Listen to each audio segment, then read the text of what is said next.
Anda telah mengunduh podcast yang dipaparkan oleh Pendeta Dr. Erastus Sabdono ini dari truth.id/voice. Selamat mendengarkan podcast ini. Shalom, Bapak, Ibu, dan saudara-saudara yang terkasih di dalam Tuhan. Kebenaran saat ini berjudul Kopos. Saudara-saudara, sesungguhnya ketika kita berani melepaskan semua kebahagiaan, dan menjadikan Tuhan satu-satunya kebahagiaan kita baru dapat merasakan kemerdekaan yang sejati dan kita akan menjadi sangat kokoh. Selama hidup di bumi ini dengan tubuh daging seperti kita, prinsip yang mulia Tuhan Yesus Kristus adalah melakukan kehendak Bapa dan menyelesaikan pekerjaan yang Bapa tugaskan, Jadi ketika Tuhan Yesus berkata, serigala mempunyai liang dan burung mempunyai sarang, tetapi anak manusia tidak punya tempat untuk meletakkan kepalanya, maksudnya adalah Tuhan Yesus hidup hanya untuk bekerja bagi Bapa. Tidak ada tempat untuk beristirahat dan nyaman di bumi ini. Saudara-saudara, orang-orang yang mengikut Tuhan Yesus harus memiliki gaya hidup hanya bagi Bapa, sehingga dapat menghidupi ayat ini, berbahagialah orang yang mati di dalam Tuhan, supaya mereka boleh beristirahat dari jelih lelah mereka, karena segala perbuatan mereka menyertai mereka. Hal ini diungkapkan di dalam Wahyu 14 ayatnya yang ke-13.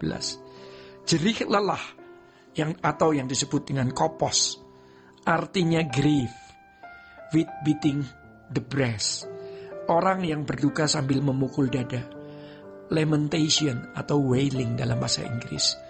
Orang yang mengalami penderitaan, tentu penderitaan untuk pekerjaan Tuhan, seperti Tuhan Yesus menderita sampai mati di kayu salib. Saudara-saudara, inilah orang-orang yang memiliki kematian yang bermartabat. Kalau kita tidak pernah berjerih lelah dengan penderitaan yang dalam, yang sungguh-sungguh, kita tidak pernah memiliki kematian yang bermartabat. Kematian orang yang bermartabat adalah kematian orang-orang yang menderita bersama dengan Tuhan Yesus. Dan Tuhan Yesus mengatakannya di dalam Lukas 22 ayat 28-30. Bunyinya demikian. Kamulah yang tetap tinggal bersama-sama dengan aku dalam segala pencobaan yang aku alami. Dan aku menentukan hak-hak kerajaan bagi kamu, seperti Bapakku menentukannya bagiku. Sebagaimana hak kerajaan diberikan kepada Tuhan Yesus oleh Bapa, demikian juga Tuhan Yesus akan memberikannya kepada kita. Ini tidak untuk semua orang, tetapi untuk orang-orang yang dikatakan dalam ayat ini, yaitu yang tinggal bersama-sama dengan aku dalam segala pencobaan. Dalam Roma 8 ayat 17 dikatakan sebagai orang-orang yang menderita bersama-sama dengan Tuhan.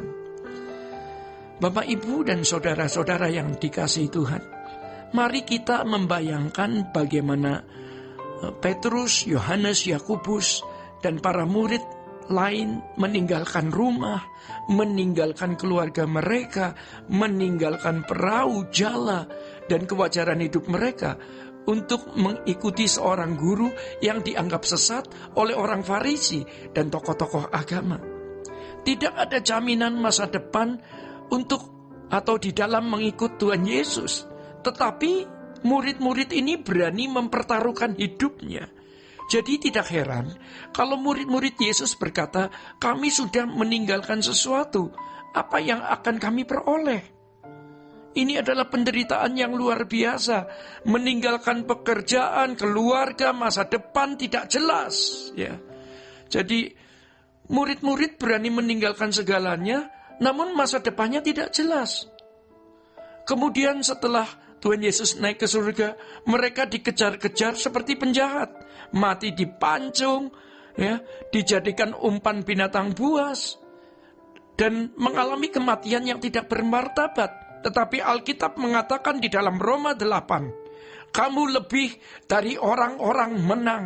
Maksudnya, kamu lebih dari orang-orang Romawi yang menang secara ekonomi, politis, dan berbagai bidang. Kamu tidak punya apa-apa. Tetapi tidak ada yang bisa memisahkan kamu dari kasih Kristus. Saudara-saudara yang dikasihi di dalam Tuhan. Apapun yang kita lakukan yang membuat hati Tuhan senang adalah pelayanan. Di samping itu, pasti juga mendatangkan keteduhan bagi sesama. Dan tidak melukai orang. Tidak perlu menjadi pendeta atau mencapai gelar kesarjanaan teologi. Orang-orang seperti inilah yang bermartabat, yang layak menerima mahkota kebenaran.